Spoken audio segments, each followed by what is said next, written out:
છેલ્લા કેટલાય સમયથી દેશ આખામાં આમ જુઓ તો લગભગ 12 રાજ્યોની અંદર એક દહેશત ફેલાઈ હતી। ક્યારેક હોસ્પિટલમાં, ક્યારેક સ્કૂલમાં, તો ક્યારેક કોઈ બીજી જગ્યાએ, તો ક્યારેક હાઈકોર્ટમાં ધમકી ભર્યા ઈમેલ આવતા હતા, ક્યારેક એરપોર્ટ પર ધમકી ભર્યા ઈમેલ આવે અને બોમ્બ હવાની અથવા તો બોમ્બથી ઉડાવી દેવાની ધમકી આપવામાં આવતી હતી। આખરે એ ધમકી આપનાર સુધી પોલીસ પહોંચી છે। ચેન્નાઈથી એક યુવતીની ધરપકડ કરવામાં આવી છે। આ દિલ તૂટેલી યુવતી છે જેને પ્રેમમાં દગો મળતા દેશ આખામાં દહેશત ફેલાવવા નીકળી હતી।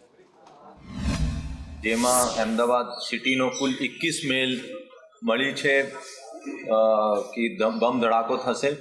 છેલ્લી મેલ સિવિલ હોસ્પિટલ ખાતે આ લેડીએ કરી હતી અને એનું નામ છે રેनी जोशीलाल। इंजीनियरिंग की है, रोबोटिक्स की डिग्री है और अभी डिलॉयट कंपनी में सीनियर कंसल्टेंट है। इसका एक वन साइडेड इसको अफेयर था, दिविज करके लड़का था और उसकी शादी अभी रिसेंटली हुई है।